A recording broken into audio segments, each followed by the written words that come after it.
I now declare this 61st meeting of the Standing Committee on Public Accounts in order. Colleagues, we are here today, of course, to do a public hearing on Chapter 5, Information Technology Investments, Canada Border Services Agency of the Spring 2015 report of the Auditor General of Canada.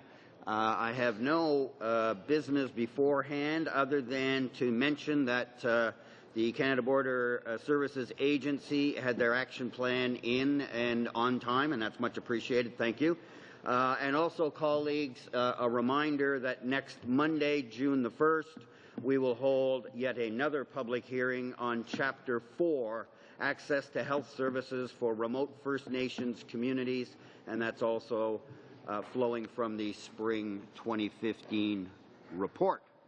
So, without further ado, I will call on our Auditor General, Mr. Ferguson, to give us his opening remarks. You, sir, now have the floor. Thank you. Mr. Chair, thank you for this opportunity to discuss our Spring 2015 report on information technology investments managed by the Canada Border Services Agency. Joining me at the table is Martin Dompierre, Principal, who was responsible for the audit.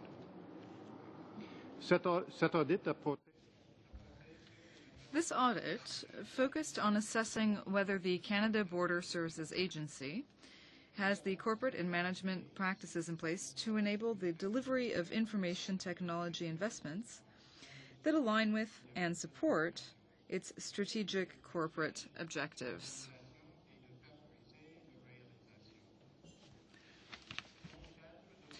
As part of the audit, we consulted 6 federal government departments and agencies to get their views on the collaboration with the agency. The Services Agency plays a key role in Canada's security and prosperity by managing the access of people and goods to and from Canada. In the 2013-14 fiscal year, the agency admitted close to 100 million travelers and cleared more than 14 million commercial shipments. These and other agency activities resulted in the collection of $26.9 billion in revenues. Information technology plays an important part in the agency's ability to achieve its strategic objectives and mandate of ensuring border security. The agency's current portfolio is made up of 30 information technology projects with a budget of more than $1 billion. Overall, we found that the agency has had significant challenges in managing its information technology portfolio in a way that ensured it could deliver IT projects and that meet requirements and deliver expected benefits. Put in place a new project portfolio management framework to strengthen its management of IT investments. We found that the framework was comprehensive, but our review of 5 projects against the framework revealed that the agency had not fully applied it, which resulted in several issues. For example, we found that the information provided to senior committees tasked with overseeing the information technology portfolio did not contain accurate financial information, project status information, or timelines. This information is important to ensure that projects are being managed to meet all stages of approval, meet delivery requirements, and align with the agency's strategic objectives. Projects often lacked clear requirements, had no defined and measurable benefits, or had poorly stated benefits. This resulted in project delays, duplication of effort, and business requirements that were not finalized. For example, over 75% of projects had minimal or no information on whether benefits would be realized or aligned with strategic objectives. Les technologies de l'information. Information technology plays a key role in the agency's ability to achieve its strategic objectives and mandate. Without access to complete, reliable project information with clear business requirements, the agency is restricted in how efficiently and effectively it can manage its portfolio of projects. Our report makes 3 recommendations to the Canada Border Services Agency. The agency has agreed with our recommendations and has shared its action plan with us. Mr. Chair, this concludes my opening remarks. We would be pleased to answer any questions the committee may have. Thank you. Very good. Thank you, Mr. Ferguson. And now from the Canada Border Services Agency, Carolyn Weber, who's the Vice President, Corporate Affairs Branch. Welcome. If you would introduce your delegation and present your opening remarks, please. You now have the floor, ma'am. Thank you very much. My name is Caroline Weber, and I am the Vice President of Corporate Affairs at the Canada Border Services Agency, or CBSA. I have with me today my colleagues, the Associate Vice President of Information Science and Technology, Mr. Louis-Paul Normand, and Mr. Chris Buchar, who's Acting Director General of Resource Management. I'd like to thank the committee for affording us the opportunity to appear today to discuss Chapter 5 of the Spring Report from the Auditor General of Canada. As the committee is aware, the audit of the CBSA's information technology investments examined whether the agency's corporate and management practices are enabling the delivery of IT investments. Comme l'a souligné le vérificateur général, As the Auditor General noted, the CBSA is a law enforcement agency charged with a dual mandate to secure the border while contributing to Canada's prosperity by managing the access of people and goods to and from the country. Our responsibilities are diverse and complex. In a global age, modern border management means focusing our efforts on 6 core areas: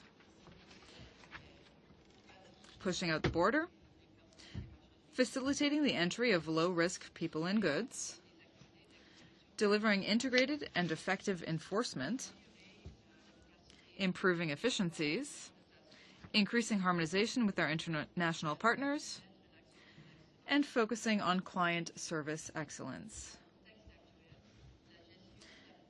Managing the border in today's environment involves broadening our understanding of what is traditionally thought of as the border. The border as a line across the 49th parallel, our approach increasingly is to manage the border as a corridor where decisions are sequenced and made, as much as possible, before people and goods arrive. Addressing threats at the earliest possible point is essential to strengthen security and improve the free flow of goods and people through our border, and investments in our information technology is critical to our ability to do that. Since 2013, the CBSA has invested considerable time and energy to improve project management, while developing and delivering one of the most complex suites of IT projects in the Government of Canada, including significant responsibilities under the Beyond the Border Action Plan. The investments being made in information technology are not solely about back-office efficiencies. These projects are necessary to realize operational benefits, such as improving the CBSA's lookout system, scrutinizing passenger name record information before inbound flights depart, and analyzing electronic manifest information before commercial import shipments arrive at crossings. Par conséquent, l'agence a un portefeuille de projets de TI. Consequently, the agency has an IT project portfolio totaling more than $1 billion. As noted by the Auditor General, the agency implemented a strong project portfolio management framework in 2013 to better manage these investments to 2020. The CBSA is pleased that the Auditor General's Spring Report reinforces that the direction and actions taken by the agency are on the right path to further improve the management of major IT projects. We also agree that the recognized strong project management framework will continue to evolve, providing more and more predictability for project delivery. 3 main conclusions: that while the CBSA has established a robust project portfolio management framework, it requires full implementation and a strengthened governance process for IT investments; that more clarity was needed for IT systems requirements to ensure project requirements could be met, and defined measures were needed to assess project benefits; and that clear requirements for how project dashboard information is collected, validated, and reported were required for consistent and complete project status reporting on IT projects. Mr. Chair, as the agency has responded in the report and in the Management Action Plan provided to this committee, the CBSA agrees with the Auditor General's conclusions.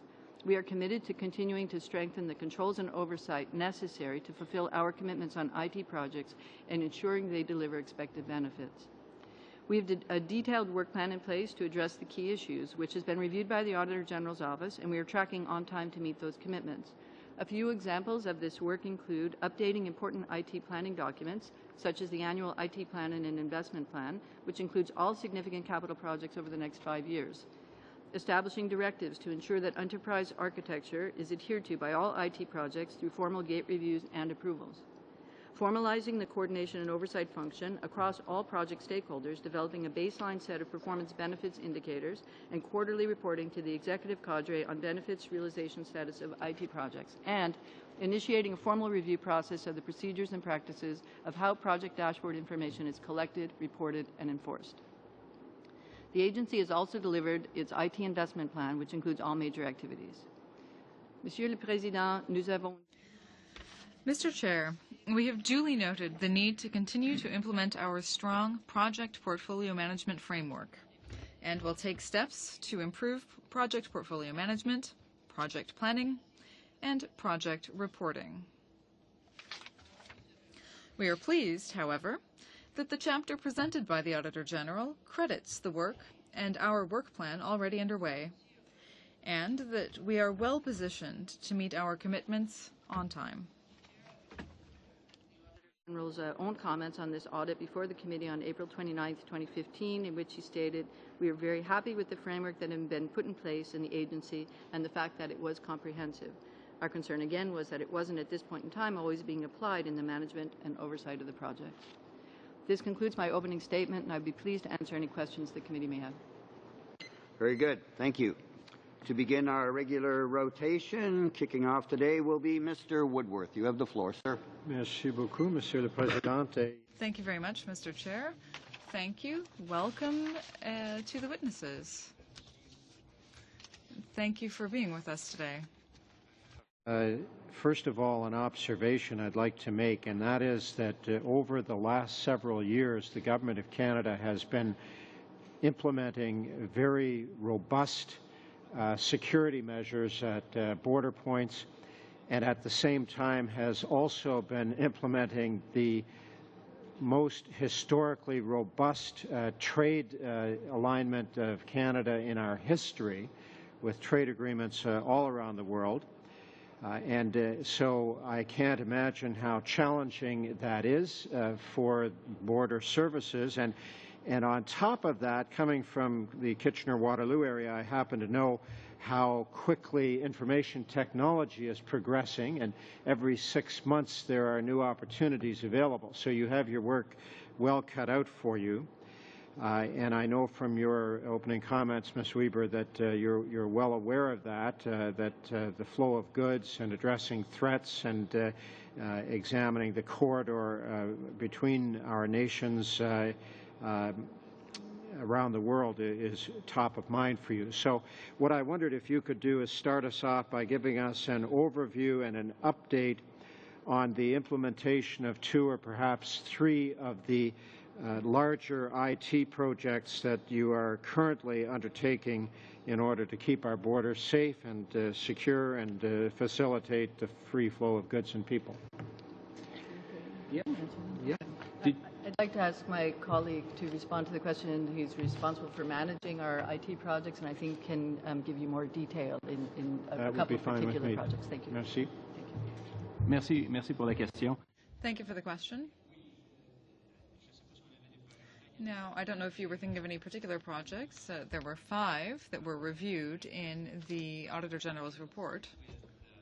Entry exit, because that it goes to explain the complexity of, you alluded to the complexity of the IT, but in our world, it's the complexity of the ecosystem we work in. It's a global system out there. Our partners are strewn around the world.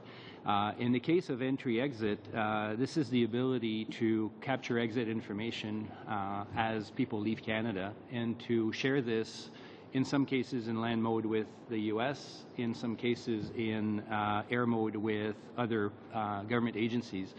But we are effectively enacting 90 acts of parliament, or we're at the pointy end of 90 acts of parliaments. And so our partners that are using some of the information we collect and are not within our direct control. Entry-exit is a good example of this, where there are 9 partners within the government that wanted the information there. The first major hurdle we ran into was about a horizontal privacy impact assessment of not collecting the data, but how that data was going to be used. And that, I'm looking at my colleague here, who is at the heart of the privacy impact assessment work, caused some delays. But more recently on this is that the regulations to be able to do this is in the border bill, and we're still waiting for confirmation of the border bill. So this goes to tell you that there's a lot of dependencies external to the projects. We have to manage those. We know the business we're in. But by and large, we have to account for those constraints. And so that was for entry-exit. So just if I can sort of just to key into that a little bit, you have to connect the external requirements of other countries with whom we interface, and you have to connect the internal requirements of a variety of different government agencies, and you have to connect with the regulatory environment, including privacy concerns that affect this flow of information. That's right. And you want to do all of that in a single IT system in some fashion. And if I may add one more, is the airlines as well. Right? Yes, so the the airline industry. private individuals who are operating across and borders. I think just the challenge for IT in this context is that all of those things aren't always specified up front, and that sometimes there are policy decisions that change, that are made along the way, that really had nothing to do with whether or not we had good project management or project planning, but we get, people change their minds, something happens, it creates a different need, and so that ends up creating a pressure on the IT systems. I don't know if there's time for another project description. Not really. We're Okay. over time now. Just very good. Thank you. Moving over now to Monsieur Giguère. You have the floor, sir. Merci, Monsieur le Président. Thank you, Mr. Chair. Thank you to the witnesses for being here. I have a first very short questions. It was noted that you had a significant budget, significant resources. Now, in terms of human resources, do you have enough IT specialists and properly skilled IT specialists to be able to handle all of these tasks? Or have you been obliged to contract out to other people who may then contract out to other people? Je dirais, premièrement. Well, first of all, I would say that we have sufficient resources for our projects, but we often use a combination of different approaches. And I'll just give the floor to my colleague so that he can give you a more detailed answer. Yes, now with such a vast project portfolio, there's always a problem with resources or an issue with resources. We have now been able to fill all of the gaps in terms of resources. And for large projects that are starting up now, we're looking at alternate service delivery models so that we can better deliver our projects. So there's not one single answer. You have to look at it on a case-by-case basis, and you have to look at all of the different issues and skills that are required. But to date, we haven't had a problem with that. Thank you. It was also noted that your agents on the ground may not always have the tools that they need or the interface that they need to intercept people coming into the country, even if some of these criminals or people may have committed crimes in the past. It was noted that this might be a problem in terms of the implementation of the IT system and information exchange. So first of all, is that a significant problem? And if so, will it be solved quickly? Pour la question. Thank you for the question. that has been in the media the last couple of days. Our officers have access to a variety of tools at the primary inspection booth. And if we talk particularly about CPIC, officers in secondary have full live access to CPIC. So officers in the primary booth have access to a variety of information, including our lookouts, which reflect information from law enforcement partners, including information that they're pulling from CPIC and therefore asking us to look out for a particular individual. So I think there was perhaps a bit of a misrepresentation in the media. Officers do have access to a lot of information at primary inspection. Alors, nous sommes heureux donc que le problème va être... So it sounds as though the problem will be solved quickly, but then there's the problem of capitalization. In your 5-year plan, it was said that you had significant capitalization and that all of the money had not been used. So is that leading to any delays in your programs? In which there may have already been observed delays? Now, if you have the required budget, it's difficult to understand why you're not using those resources to eliminate these delays that have been observed. Okay, I'll ask my colleague to answer that one. Well, as we said, when we mentioned the entry-exit program, these delays are rarely due to a lack of budget or a lack of resources. In general, the problem is that we depend on other organizations. For example, with entry-exit, we're dependent on other regulations, and that's what causes delays, rather than the lack of budget or the lack of resources. If you look at all of the projects that were analyzed, there was not a single one that was over budget.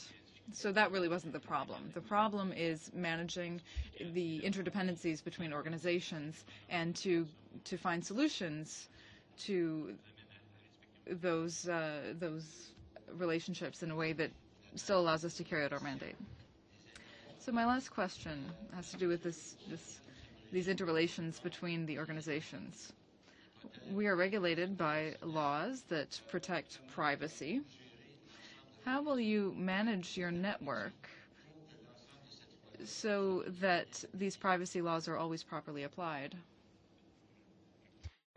Pour chacun de nos Well, for each of our projects, as part of our project management framework, we always do a privacy assessment for each project. And as I said, there's a privacy impact assessment that covers all stakeholders and all of the people involved. So each department that needed a given set of information would have to see the privacy commissioner to be able to use the information in question. Mr. Jaguar, and now over to Mr. Albus, and you now have the floor, sir. Thank you, Mr. Chair, and I want to say thank you to all of our witnesses here today. Certainly appreciate your roles and what you do. I think I'd like to start off going back to the report. I certainly recognize Mr. Woodworth and his earlier points in regards to the complexity of the environment you deal with and the different laws and different agencies and private companies you have to deal with adds to that complexity. Also appreciate that it's our trade relationship with the United States is one of the most important relationships we have. And so the Beyond the Border initiative is something I'm very supportive of.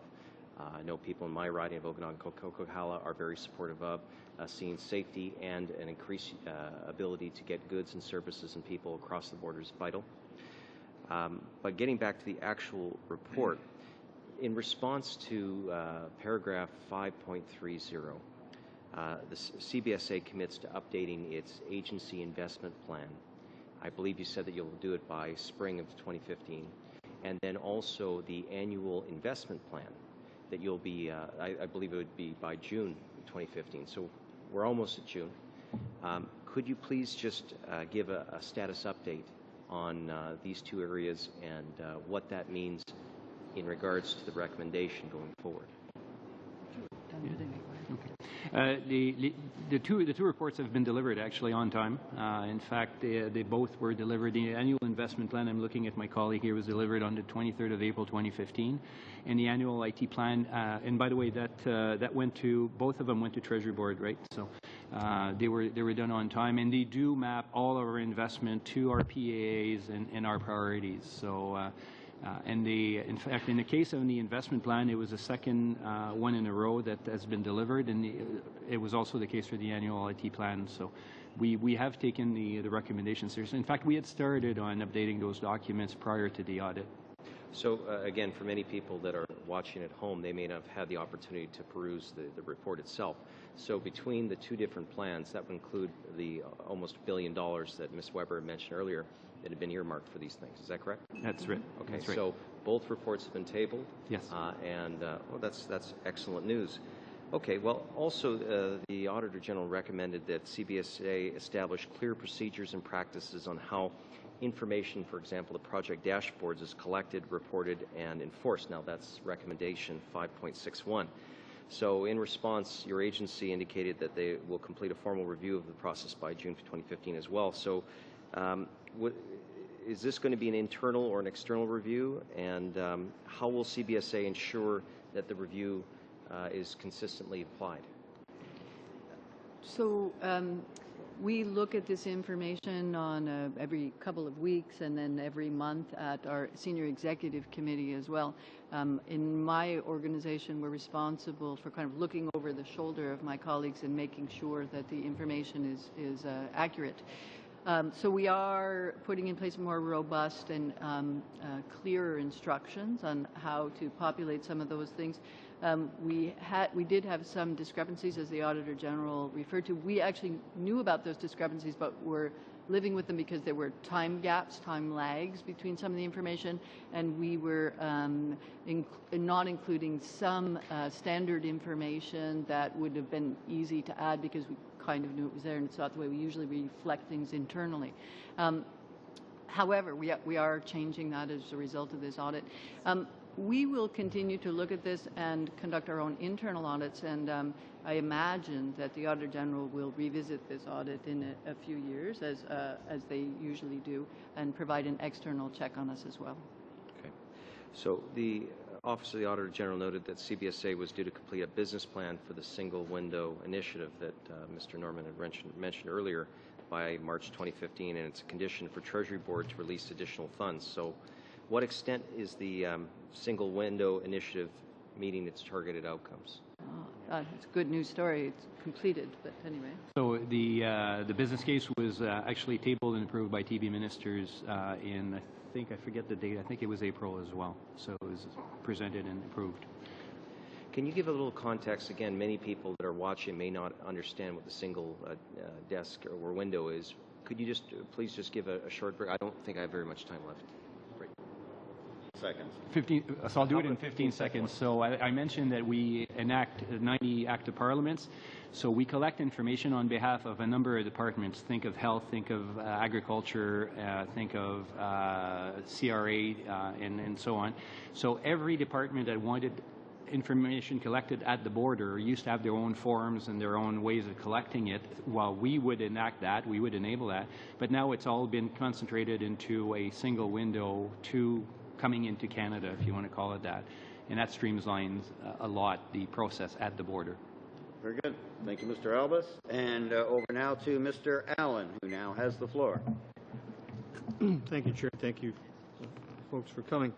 Mr. Norman, if I could start with you, because I think I heard you say earlier that some of the issues that arise for delays are an issue of other departments changing perhaps how they do things or their mind on certain things. Did I hear that correctly? Is that right? The sources can come from a variety of places. Sometimes there's a change in policy direction as well. But yes, it can be our partner departments. We are sort of at the end of many policy processes for other departments. We enforce the law for agriculture, public health agency, health, etc. So DFAT-D. So we are often kind of at the end, at the operational end of what they're doing. But I draw your attention to page 11, 12, 13 in the English at 5.37, towards the end, just at 538, the Auditor General's report actually states that you changed your mind on a particular instance, and you actually made Citizenship and Immigration have to go back when it came to the entry-exit initiative. You decided to change your mind on a particular way you were going to handle data, which forced them to go back and rethink what they were doing, which actually delayed things. Is that how I read that paragraph, Ms. Weber? Can you give me the paragraph number? Certainly, again, it's on please? page 13 of the English at the very top of the page, the very last part of 5.37. So Begins with the delivery of interactive advanced yeah. passenger information. I can read it for Master you. data management? Yeah, okay. I'll read it for you, Madam. In case of the entry-exit initiative, the agency began work with the Citizenship and Immigration Department, agency being CBSA, in October 2013 to draft project deliverables and milestones. As of September 2014, these were still being finalized. The agency also changed a key component in favor of a new solution, master data management, that has caused Citizenship and Immigration Canada to revisit the components of its building of its particular system. So as much as Mr. Normand said, indeed, there's other agencies, and I take that at face value, it's probably absolutely true. IT is a complex business. In this particular case that the Auditor General points out, you changed your mind as an agency and caused them to go back and do something which actually caused you a delay. Is that correct? No, if I may clarify, first of all, the master data management decision is still before us. It is part of, we had a comment on the enterprise architecture framework in the report. This is part of our town planning that we're doing right now. Master data management has the ability to create a single entry record for either traveler or commercial, so that we always make sure that the name that we scan at the border is matched against the right record. So this is the ability... Sure, Mr. Rahman, but I'm going to, quite frankly, you're going to try and explain to me master data management. I don't have that long. We don't have a week. I got 5 minutes. The bottom line is, I just read to you, sir, and I'd ask you to look at it clearly. It says the agency, you, CBSA, changed the key component in favor of a new solution. New solution, not an old solution. This is the Auditor General's report, sir. I'm reading to you. That has caused Citizenship and Immigration Canada to revisit the components in its building. So, if you changed your mind on something and told Citizenship and Immigration, I've changed my mind, they had to go back and do something else, did that not cause a delay? The decision before us is to we'll have a business case on master data management, and we'll take into consideration the impact on Citizenship and Immigration Canada, and if that impact prevents the successful business case to be realized, it'll be factored in there. The decision for master data management has not been made. We have not impacted anyone at this point, not Citizenship and Immigration Canada, nobody. Thank you. Mr. Ferguson, could you help me with this paragraph? Because maybe I'm just confused. I guess when you look at that whole paragraph in terms of project deliverables, it goes through, as you said, what was happening in terms of.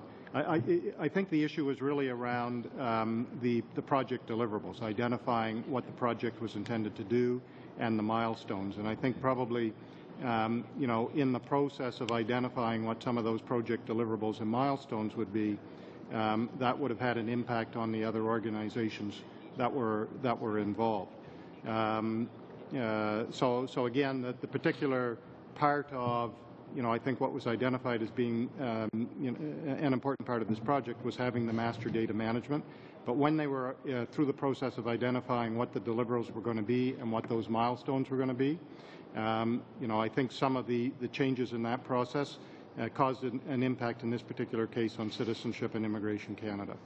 Okay, thank you. Time's expired. Sorry. Moving along, over to Vice Chair Carmichael. You, sir, have the floor. Well, thank you, Chair. I'm good either side of that. Welcome to our witnesses today. Mr. Ferguson, I'd like to start, if I may, with you. Specifically, in your opening remarks, you commented on some of the deficiencies that your office found within the agency, and we've heard today about the complexity of this massive project, a significant investment on behalf by taxpayers in the agency, and specifically directed at IT investments. However, in paragraph 12, I'd just like to direct you to that on page, it's early on page 3, you talk about project portfolio management framework and how this framework, or the agency had designed a strong project portfolio management framework. Granted, according to your comments, has not been fully utilized, but I wonder if you could just comment on specifically, when we look at the size of the investment, is the project portfolio management framework going to give the government and taxpayers confidence that we have the tools and management structure in place to do the job that's necessary in developing this important technology? What we've identified essentially was, again, that they have designed the strong project portfolio management framework. So, as I've said before, we were happy with the fact that that framework existed. Over the course of the next number of paragraphs, we talk about many of the aspects of that framework. Governance structure in paragraph 17, their investment planning in paragraph 21, and then we talk a little bit about enterprise architecture and the risk profile. So, you know, again, they have a number of different components to that framework, which we found are good. However, I think in order to have the level of confidence that you were talking about, you know, and it is $1 billion portfolio of projects, what's important is to make sure that that framework is fully implemented and is used. So, you know, the first step, and it's an important step, is there to have the framework. But then what's really important is to make sure that that framework is being followed. And I think some of the things like making sure all of the information that's going to committee, you know, is rigorous and supports, agrees with all of the supporting documentation so that the committee has the information, I think is a good example of that. Good, thank you. So, Ms. Weber, then, as we look at this report, clearly the Auditor General's office has identified some of the weaknesses within the system, but you have the structure in place. I wonder if you could just expand on and talk about some of the benefits and comment about how CBSA is going to go forward and ensure that if we take product portfolio management framework forward, identifying some of these deficiencies, how can we have the confidence that you're going to deliver on fulfilling those challenges? Absolutely. Thank you very much for the question. We did recognize that we needed to improve in terms of IT project management a number of years ago, and so put in place this framework and started implementing it. I can tell you that our IT projects are being delivered on time now and on budget. So the framework that we've put in place has achieved that. I think that in addition to some of the issues that the AG has identified, benefits realization was part of our framework as well, but we hadn't implemented it yet. So we are, you know, following through on that plan.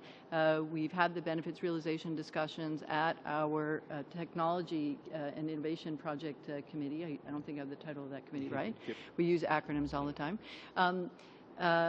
And we are moving forward, and you know, there are people mobilized to look at benefits management and benefits realization. I think that we're not alone in the Government of Canada. There's no excuse for that, given the size and the importance of what we're doing. But I think it's something that we've been struggling with across the government in terms of making sure that even if we've got an idea of what the IT system is going to do, and many of ours are replacement of legacy systems to improve security, not always to generate savings, that we haven't always quantified that. And so our task before us is to operationalize the savings that have been previously identified, or the benefits that have been previously identified. 5 seconds. I can say thank you very much. There you go. Well done. All right, moving right along over to Madame Jones. Ma'am, you now have the floor.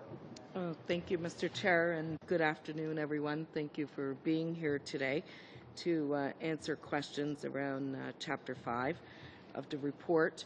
I'm going to just go back to Section 5.37 for a moment. I don't feel that we had clarity with regard to the questions that were asked by my colleague, Mr. Allen. But it's quite evident from the report on page 12 that the project, with regard to the project delays, that it was a result of a difference of opinion with regard to critical function between the Border Service Agency and Citizenship and Immigration. It did result in a 3-month delay and an additional cost of $2.3 million because the agency had to extend a vendor contract. So I would like to know what was the critical function and why did it take 3 months and $2.3 million to resolve this within the department, and what was the difference of opinion that it wasn't seen until it got to this stage? Turn to my colleague, please. Thank you. Thank you for the question. So the replacement of that system is actually twofold. One fold is within the CBSA's control, and this is the lookout database that we talked about earlier. And the other aspect of this is for our officers in the ports of entry to use GCMS, the Global Case Management System, deployed and managed by CIC. In this case, we are using what's called FOSS right now. When you scan your passport, you have it goes towards a database called FOSS, and that's what we're decommissioning. And so FOSS is currently doing the 2 systems, and we had to agree in this case as to what would be done in GCMS, so in the CIC system, and what had to be done and developed by CBSA. And it's not an incremental cost in that if we hadn't done it, in this case we decided to do it, if we hadn't done it, then CIC would have had to do it. The disagreement had to do as to who does it, not the cause of an overrun. And so the $2.3 million, in fact, was the license for the FOSS vendor, the legacy vendor. And the decision would have been to carry it on anyway because of the rollout plan that we deployed. In other words, there was no way that we would have been able to turn off FOSS as a backup system in December 2013 as originally planned. So it's not really an incremental cost. Okay, because it's stated here that you knew about the aging system since 2008. You knew it had to be changed. In September, when you launched a project, why did you not project that there was going to be a problem then, and why was this cost not incorporated at that time? Did you want to do it? Or? So difficult to explain as to what the delays were. I was not around at the time, but there are a lot of moving parts in FOSS, and it's a complex project. I mean, there's over 19 systems that FOSS interacts with to get the information that we should be looking at the border. And so it became, in addition to the other transformation projects at the agency, and the fact that this one is internally funded, not funded through Treasury Board funds, it became, can we live a little longer with the old one issue? Going to section 5.22, it stated that the Treasury Board policy and investment planning assets and acquired services required that the agency update the investment plan every 3 years or when a significant change occurred.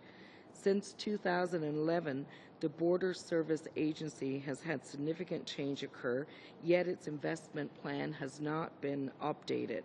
So why is the Border Service Agency not following the Treasury Board requirements, especially when over $1 billion has been invested into the agency itself? I may turn to Chris to answer this. I believe we did generate our next plan in 2013, 2014, 2015. Anyway, I'll let Chris speak to this. Mr. Chairman, thank you for the question. CBSA agrees with the audit findings and acknowledges that material changes should have been reflected in the update of the investment plan to Treasury Board. Going forward, the agency will review and update future investment plans if similar circumstances arise as required by Treasury Board. I would like to reiterate that the agency's investment plan and annual IT plan have been approved and were submitted to Treasury Board, approved on the 23rd of April 2015. Well, it was obviously a violation of Treasury Board policy, and I'd just like to ask the Auditor General as well, Do you know of other departments in other audits that you've been doing where this Treasury Board requirement has not been met? I know it's outlined clearly here. I'm not sure if it has been in other reports. It wasn't something that we looked at in terms of this. This was just looking at CBSA. We didn't extend the audit to look at other organizations because of the scope of this audit. Thank you. Sorry, time has expired. Over now to Mr. Hayes. You have the floor, sir. Thank you, Mr. Chair. I live in a border community in Sault Ste. Marie, and we have an international bridge connecting us with the United States, and we're actually currently undergoing a rebuild of our Canada Customs Plaza. That's a $50 million project. It's actually quite exciting for Sault Ste. Marie. And I believe that was all part of the Beyond the Border initiative that was announced in 2011 with Prime Minister Harper and President Obama.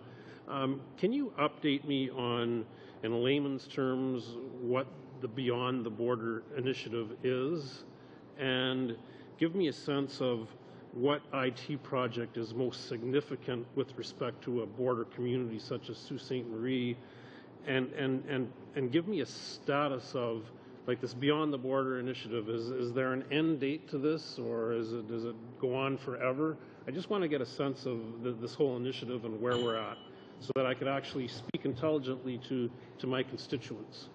Okay, thank you for the question. The idea of Beyond the Border is that by collecting information earlier, it gives us more of an opportunity to assess threats and risks and ensure that those threats and risks don't actually come to the border.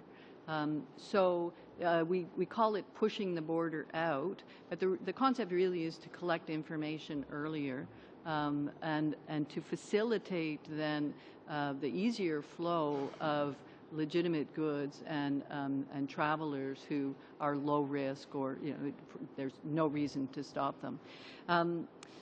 So I think to think of which projects might be most interesting or helpful, I think of things like the Single Window Initiative, which makes it easier for traders to provide information to federal government entities by putting the information in once, and the other government departments that need access to it get it.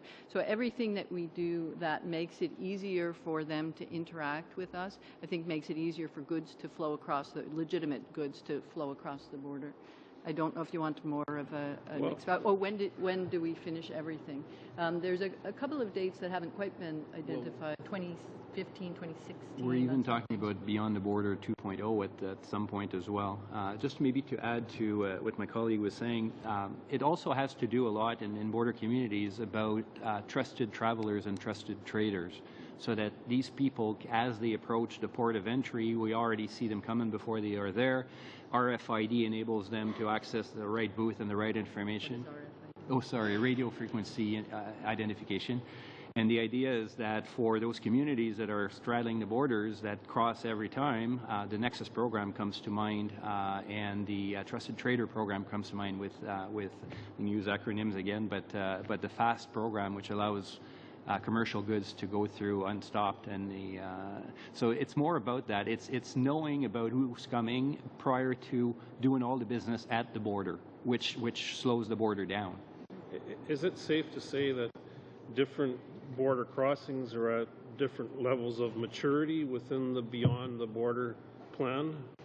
I think from a Nexus perspective, perhaps that's true. We've got more capacity in general to handle our trusted travelers, the Nexus card holders, at the larger ports of entry than we do at the smaller ports of entry. The Auditor General in Section 520, he mentioned what's called the Project Management Framework, and then he talked about the Service Lifestyle Management Framework. And if I'm reading that correctly, it seems like there was a change from one framework to the other, and the reason for that change was to ensure that project prerequisites are met prior to moving on to the next phase, because the AG identified that as being an issue. So can you explain a little bit of the Service Lifestyle Management Framework? Has that addressed this concern that project prerequisites are being met? Are they now being met? Can we say that with confidence? Before I turn it over, the short answer is yes. Before I don't know if you want to enlarge on that, but one thing I would say is that we're also caught in midstream on some of these projects, and so for projects that had already started, we've implemented these frameworks, and then it's a question of sort of how much going backwards in time do you do? So, you know, some of the issues that we confront here, such as benefits realization, for example, for a project that's almost done, we had to look at it and say, well, is it worth going back and trying to figure out how to measure what the benefit would have been if it's already past gate 6 and about to be closed? Anyway. So on the service lifecycle management framework, it's not the same framework that's changed name along the way. The portfolio management framework, well, first of all, let's start with the project management framework. That was done to manage the projects once you know you have a project. The portfolio management framework broadened that to include the investment management, what we're talking about, investment and benefits, realization of that investment.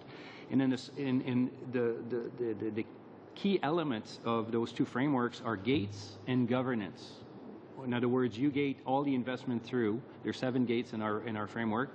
And then you present information to the governance committees to make their approvals. The service lifecycle management framework takes that further and describes what information should be presented for approval. So we had a bit of a gap there in the sense that we said you need to have your requirements presented, but we didn't specify from a methodology perspective what the document looked like. Now with the service lifecycle management framework, we do. Very good. Thank you. Time's expired. Over now, back to Monsieur Giguère. You have the floor, Monsieur. Merci, Monsieur le Président. Thank you, Mr. Chair. Earlier, Mr. Normand, you said that when it comes to the program-by-program management system, there were certain programs that could be co-managed and others that were managed exclusively by you. Now, all of this is overseen by a committee, and the committee helps lay out the architecture for the IT network. Now, that, of course, has to be interactive. Are we going to end up with a system that has many different sections that are not interconnected, or are we going to have a safe and interconnected network? Thank you for the question. This is what I was talking about earlier with enterprise architecture, which allows us to sort of have town planning to ensure that not only within CBSA the system connects, but also that the system connects when we have external partners, for example, CIC, or if we're working with the international airline industry, we need to have those networks in place. And that's what we're working on now. That's really at the heart of enterprise architecture. It's service-oriented architecture. And that is already allowing us to interact safely and effectively with external partners. Dealing with here, in many cases, are legacy systems that don't talk to each other. And so a lot of what we're trying to do is overcome those silos. And much of the IT that we have is at least 20 years old. And it came from, you know, the old immigration, the old CCRA, agriculture, so they were all separate systems. And so the task before us is to take, you know, 40 databases and systems and start to move them together.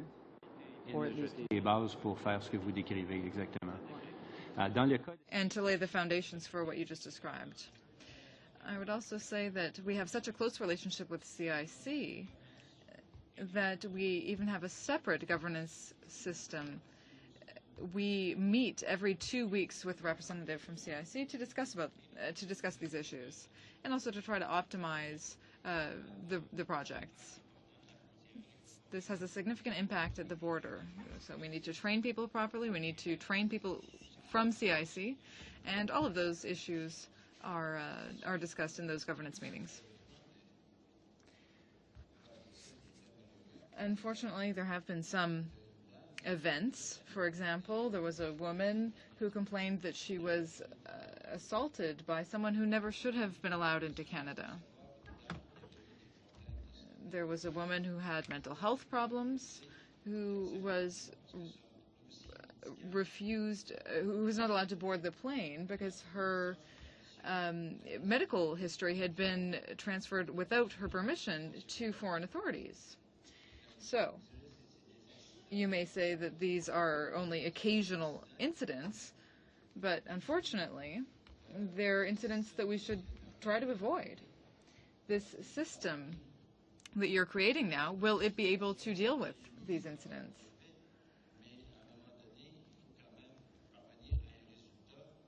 The goal is to come up with a reasonable result in a reasonable time frame. So will this be the case? It's a question for you and also a question for the Auditor General. Are we going to have a system that will really be satisfactory? Okay. Yes. Now, obviously, this is our main challenge. If we want our border to be safer, we need to be able to interact effectively with our partners, and that means having a new system.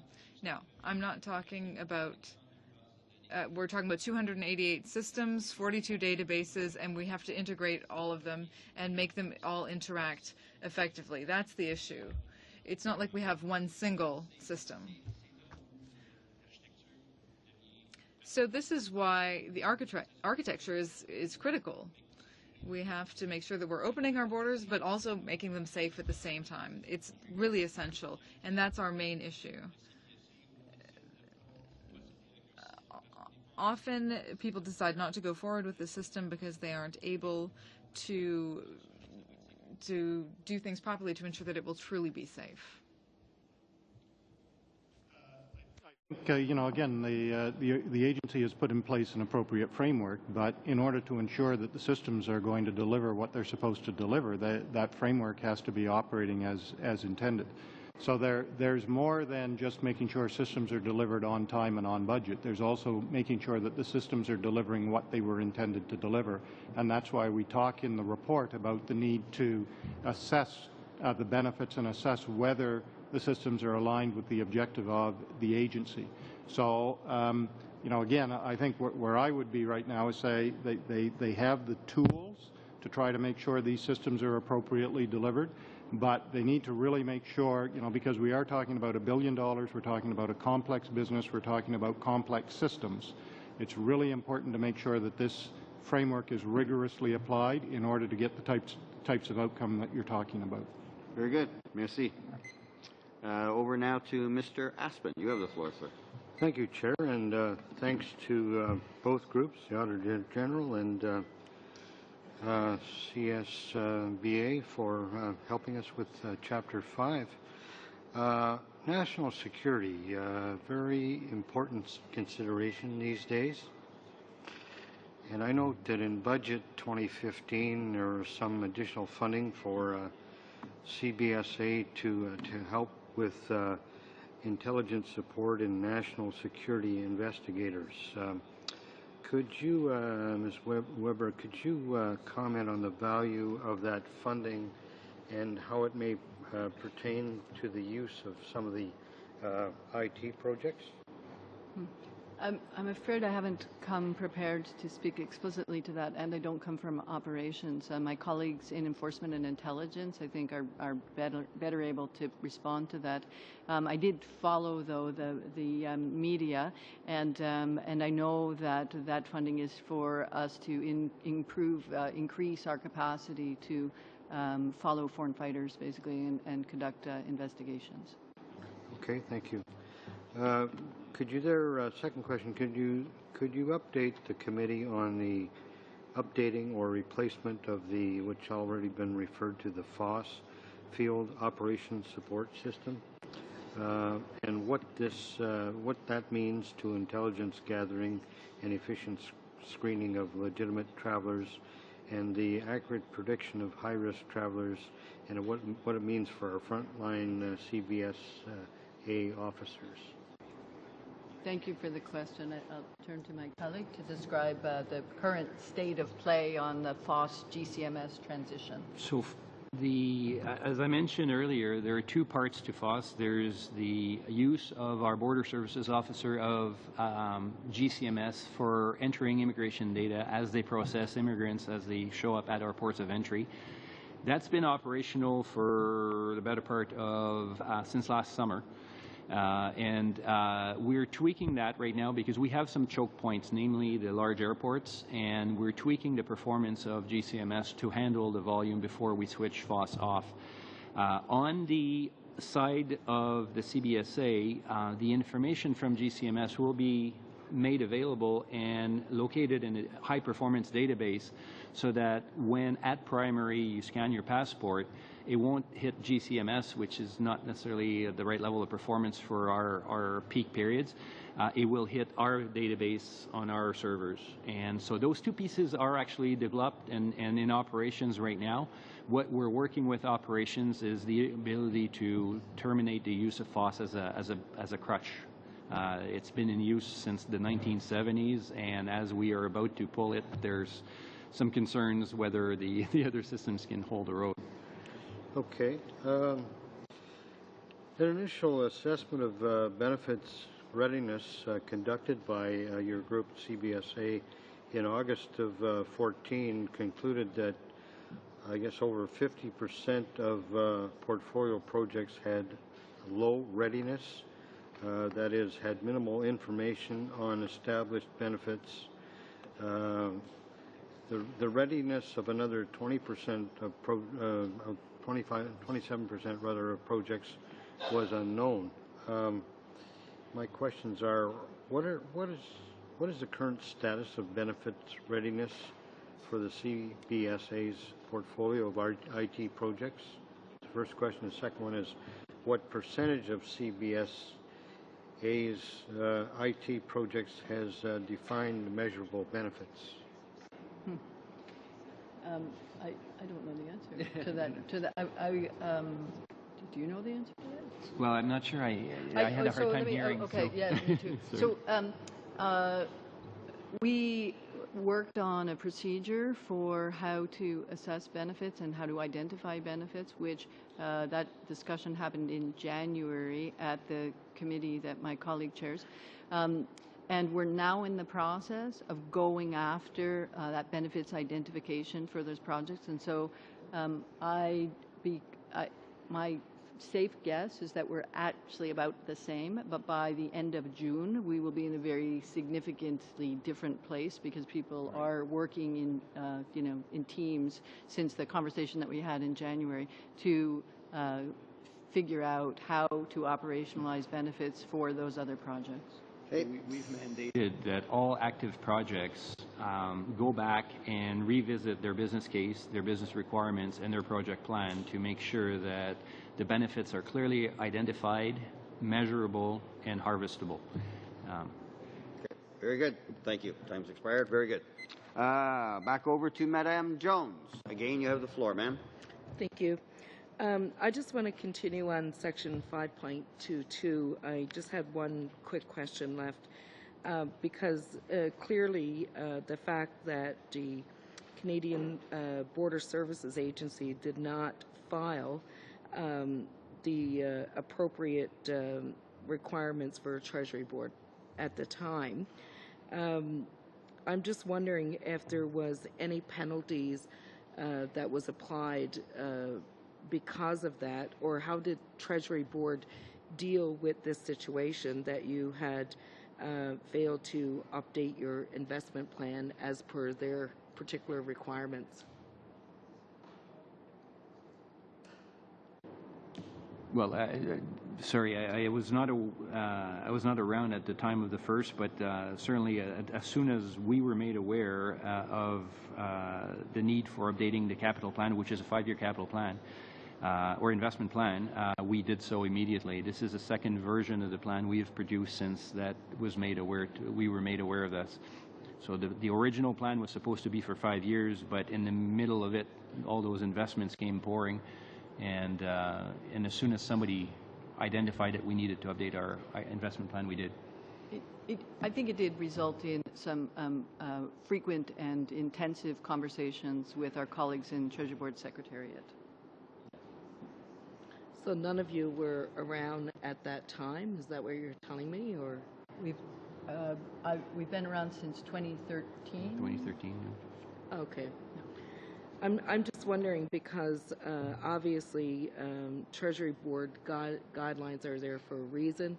Those policies are set for a reason, and when an agency does not abide by them, as we're being reported, on right now through the Auditor General's report, I'm just wondering how those situations are dealt with. I'm surprised that you wouldn't know at this stage. Moving on to section 5.20, it was raised earlier today in a question which talked about the 5 of the projects that the report examined and that went through the Border Services Agency project management framework. And moved on to the next phases without meeting some of the necessary prerequisites that was outlined.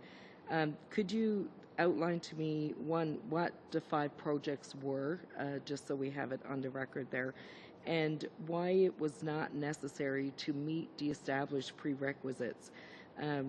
What were the prerequisites to start with? And how close were the 5 projects to meeting them, and was there any consequences for not meeting those prerequisites?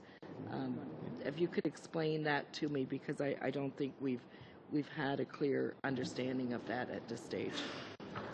Right. So thank you for the question. Those 5 projects, we mentioned that we had a project management framework since 2012. The project management framework did not include an investment management component and benefits realization component. All of those projects were gated under the project management framework. The portfolio management framework, which was deployed in February 2014, added that rigor. It's not a matter of if a project should be exempted. That all projects are subjected to this now. At the time of the audit, no new project had gone through the early gates. All the projects were in the latter gates of the portfolio management framework. When I mentioned earlier that for all active projects, I've pushed people back to meeting the requirements of the earlier gates. In having all of the benefits identified, the requirements identified and all that. So there's no exception. It's just that they had gone through those gates without doing it originally. So you want me to read the projects, the 5 projects, into the record? Okay. Yeah. So it's the Entry-Exit Initiative, FOSS, or the Field Operations System Support System Replacement Project, Interactive Advanced Passenger Information Initiative, the Single Window Initiative, and the Temporary Resident Biometrics Project. And again, our issue was that as we were implementing our new framework, some of these projects, all of them really, were in flight already, and so it was a question of how far back do you go, given that the project is, for example, the Single Window Initiative was approaching release to meet the previous gates when the gates didn't exist when the project started. Sorry, that's our time. Right on the money. Over now to Mr. Falk. And you have the floor, sir. Thank you, Mr. Chair, and thank you to our officials for attending committee here today, and also to the Auditor General for another fine report. Coming out of the Auditor General's report, there's a line in there that says that the Canada Border Service Agency administers over 90 different acts, regulations, and agreements with different federal agencies, provincial agencies, and somehow you have to have an information technology system that communicates with all these different agreements and agencies to meet their needs, as well as to meet the needs that you're mandated to do, which is facilitate the movement of goods and people safely across the border. I'm wondering, just for the benefit of people watching committee proceedings, can you tell us, is an information technology system that you employ, is this something you can go to an IT store and buy a plug-and-play unit, or how complex are we talking here? I would like to turn to my colleague in IT. It's a very germane question to my everyday life, so thank you for the question. It is a complex business. I talked about dependencies. I talked about the size of some. We're talking about $500 billion crossing the border every year, 14 million shipments, and the multipliers are massive. And the legacy world that my colleague alluded to, with coming out of CRA and citizenship and immigration and other areas of departments has created a challenge from an integration perspective. We have a lot of point-to-point connections between systems that are legacy and aged and are on the IT list to be replaced within the next 5 years.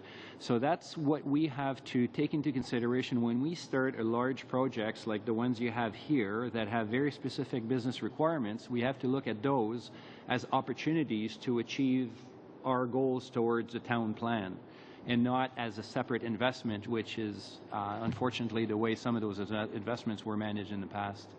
So it is constant awareness of the need to converge towards a better world that pushes us to intercept as many of those investments as we can. Right. In my previous role for 16 years as the board chair and president of Steinbeck Credit Union, a $4.5 billion credit union, I went through many IT projects in the banking world and finance world, and so I understand a little bit the complexity of some of these IT challenges. And I know that often you go down a path for a certain distance and you find out that this really isn't going to achieve the end result. There's unforeseen things. The demands from people change as well, from different departments, different agencies, regulators. That's a constant moving target.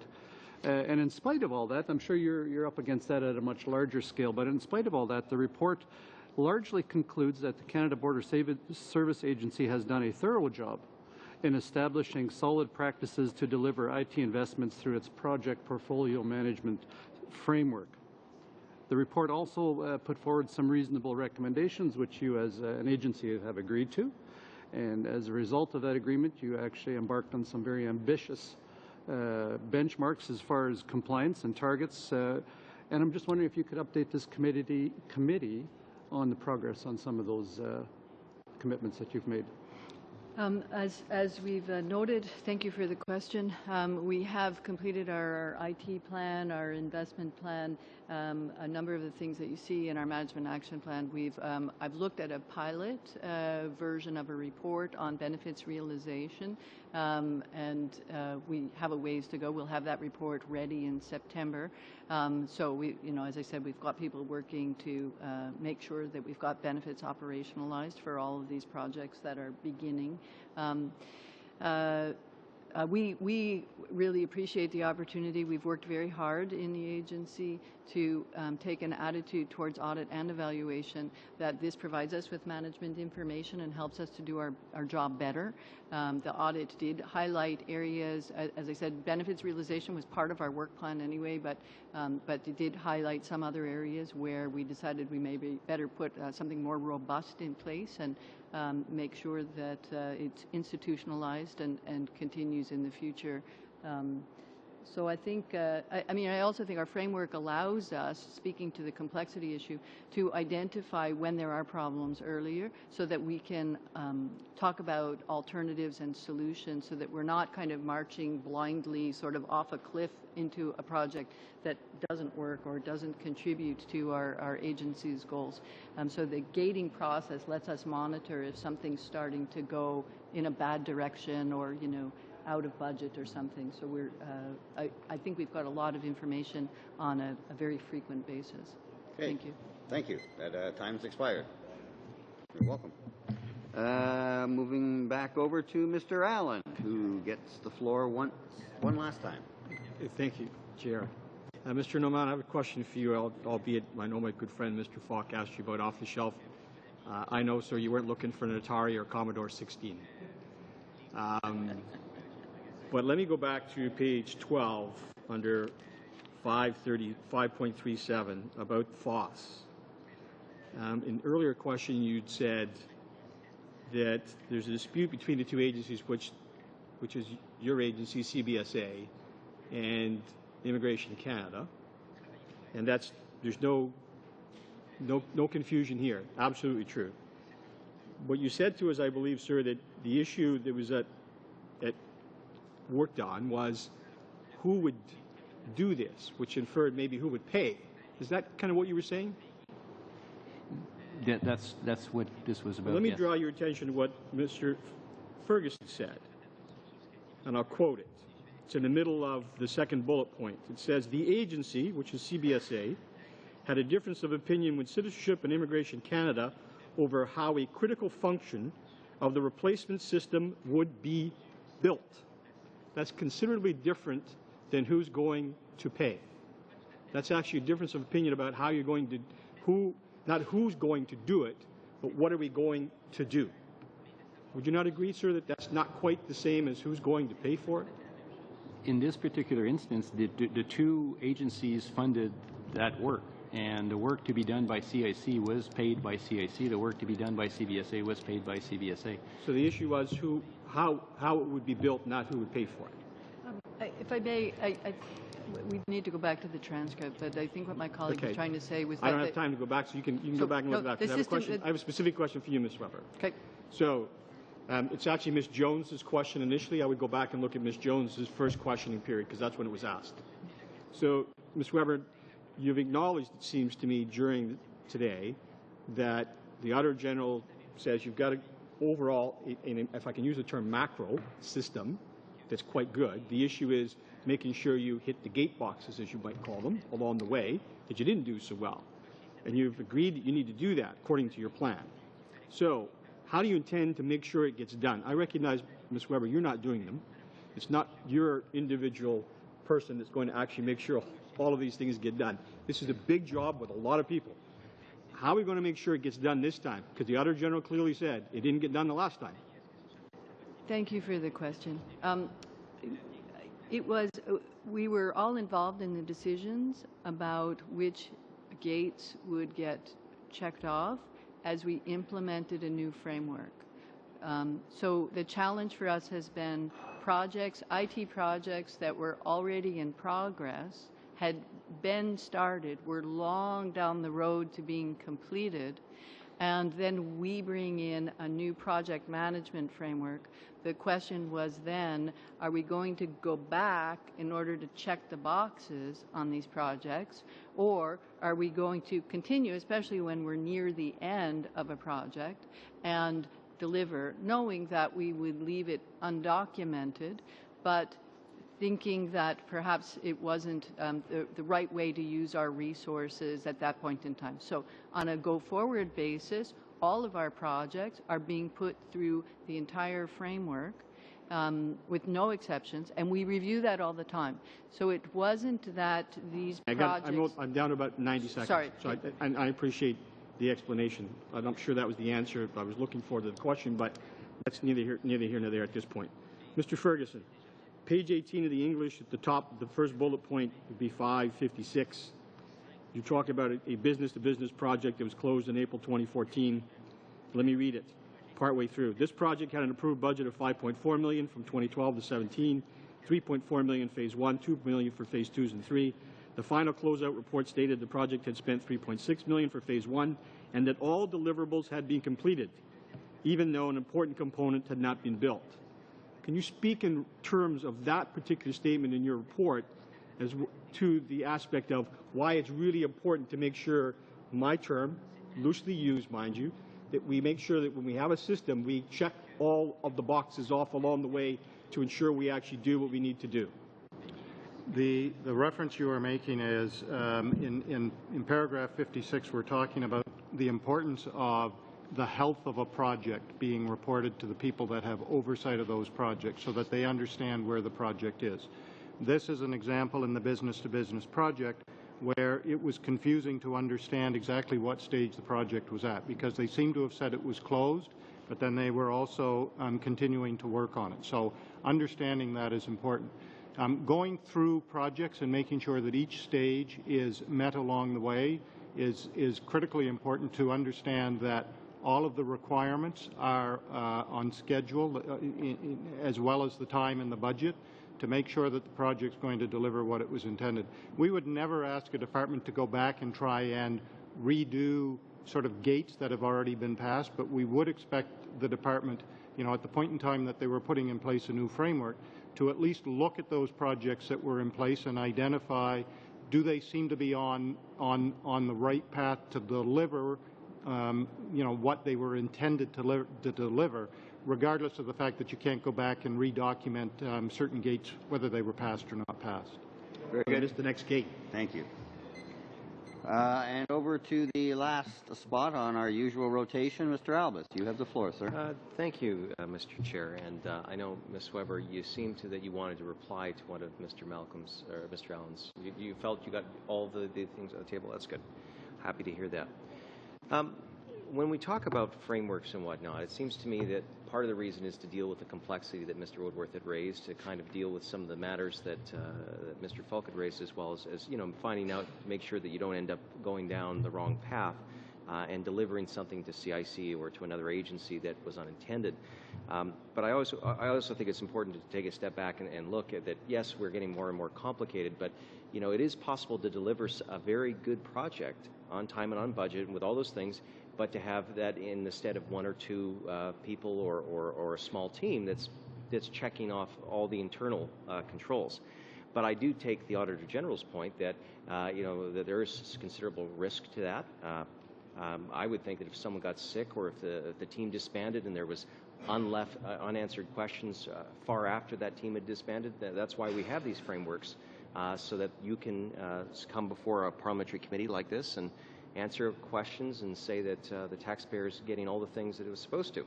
So I certainly appreciate it. And with 90,000 people coming across our borders every day, I'm glad that there's people like yourselves that are able to take that on. Now, I also had a question on the exact same page Mr. Allen did, which is page 18. And I'm going to go to 5.57. Since May 2014, the Information Science and Technology Branch introduced a new process to monitor project performance using a technique known as Earned Value Management Reporting. Now, I haven't heard of this. Could you please just give me an idea of what this technique is and what it is intended to do in light of the Auditor General's concerns? Thank you for the question, Mr. Chairman. I turn to my colleague. Thank you. Thank you for the question. The earned value management technique is a technique that's been around for years and years, and it effectively tries to establish well, first of all, you need a good plan. I mean, the first requirement is that you need to have a good plan, and based on that plan, then you load it up with your resources that you need to deliver on that plan. And then the tracking becomes the planned value. So as you go through 6 months of activities, you should be on a 12-month project 50% done. If your actuals, your financials are over that or below that, it creates a variance that you track. That's the essence of earned value. And it does that for schedule variance, and it does that for cost variance. So now in our dashboard to Treasury Board, the color for cost and schedule are no longer a subjective color. It is based on a percentage of variance on cost or schedule variance. So we've removed a lot of subjectivity out of the process using the earned value analysis, but at the risk of repeating myself, the key element is to produce quality plan up front, which often people in a hurry will produce subpar plans if they feel that they can get away with it later. Earned value sort of catches bad plans early in the process. Okay, so it actually sends to the people that are going to be developing the system, there has to be a certain robustness. Right. And it's not just the actual project getting done, but it's the delivery of those systems and the monitoring of the systems long term. Oh, thank you very much for sharing that. Now, how much time do I have, Mr. Chair? About 2 minutes? About a minute and a half. Great. We have a few recommendations that have been presented here by the Auditor General. I know that you've submitted an action plan to this committee. Would CBSA officials just mind going through the action plan and just go through it so that people at home have an idea of what things are being done in dealing with the recommendations? Certainly. I'll try to be quick about this, though. So we, as we've said, we've updated our investment plan and our annual IT plan as part of our regular cycle, and we expect, and we've presented it to Treasury Board for their approval already. I'll move on. Enterprise and state architecture. We'll continue to expand that in both breadth and depth. A functional directive covering every domain of the enterprise architecture will be finalized by September 2015.